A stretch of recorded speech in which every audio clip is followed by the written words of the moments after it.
Thursday, the 28th of August, and we have a significant cool down on the way, and some of the cool air that we're seeing right now is going to stick around for the next several days. A bit of a warm up, but I want to show you something as we head into next week. Another shot of polar Arctic air. That means temperatures are going to tumble once again, and this next shot of cold air could go even further to the south, which would mean, I think, an early taste of fall as we wrap up meteorological summer. Meteorological fall starts September 1st, although the official date start of fall, I guess, is later, but nonetheless, we're feeling those fall conditions already. Right now, across the west, a lot of showers. Some of the rain has been heavy at times. We're also dealing with some heavy rain today across parts of Arkansas, Missouri, down into Louisiana, as far west as Oklahoma, too. Everything riding southeast along this front, some heavy rain possible. Otherwise, some more showers in and around the Great Lakes. In fact, in and around Lake Erie, Lake Ontario, today there's going to be some pretty strong winds, some high surf, beach statements going out there along Lake Erie. So just be very careful if you're along the water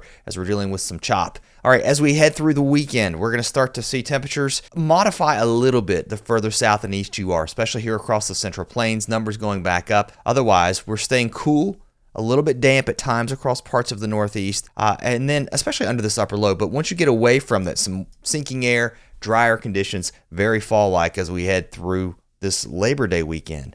A big ridge building up across central Canada. Temperatures across this region above average, and then we're going to start to see numbers warm up and modify as we head toward the Great Lakes as we move towards Sunday. We're looking long range now as we head into next week. I want to kind of show you what's happening in the upper levels, and then we'll dig into some of the surface features. Big ridge up across the west, and your trough here in the east. So with this type of setup, overall, you're not really dealing with a lot of tropical activity moving into the southeastern United States. I guess that's the silver lining. Also a silver lining, if you're ready for fall, if you're ready for some sweatshirt weather, more is on the way, or hoodie weather. We're going to look at temperatures, again, tumbling into the 40s, maybe even 30s, and some of you could see some frost late next week. Still a little early on that, but I do not think we're done with the cool weather. And then once we get past this, we've been talking about that period, I think, still after the 5th, 6th, all the way up to the 19th, 20th, 21st, you start to develop this ridge here across the southeast. I think this is going to warm our temperatures back up in the central U.S., and I think it opens the door for some tropical activity. September is a very active month. Historically, this is look at the AI model. It's also catching on to the idea of that cold air moving south. It's not going to be cold, but it certainly has polar origination written all over it. It'll be moving south heading into next week. Those temperatures late next week, again, I'm telling you, just kind of looking at the longer range outlook too, you got a chunk of 30s moving out of Wisconsin down into the upper Midwest. So again, more cool weather on the way for many of you. Severe weather possible today along the Oklahoma-Texas border, sliding east into Louisiana, also into parts of eastern Colorado. And there'll even be a few thunderstorms as our front moves through parts of the Great Lakes with a reinforcing shot of cool air. Here's a look at that. Out ahead of this front, we've got some pretty strong southwesterly winds. Again, on the eastern shore of Lake Erie and also Lake Ontario, we are dealing with some high waves. That will continue into this evening, and then it will start to settle down as we head into tonight.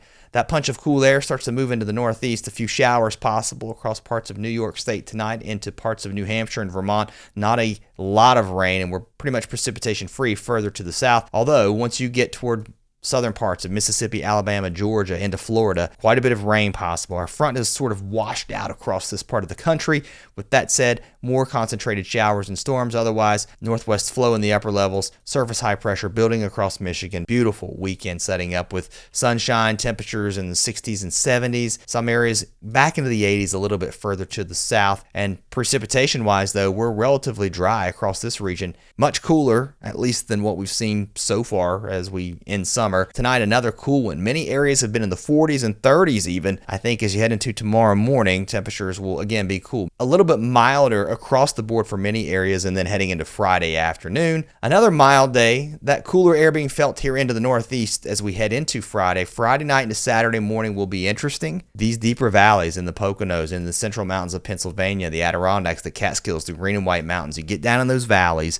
If you can get high pressure settling in, places like Canaan Valley especially, I think they've already seen their first frost here into parts of northern West Virginia. We may see more areas, especially here into the mid-Atlantic, into the northeast, in those interior areas dropping pretty low on Saturday morning. Saturday afternoon, pleasant again. Then as we head into Sunday, another cool morning to start, and temperatures, if you look at the oranges coming back, we are seeing warmer temperatures.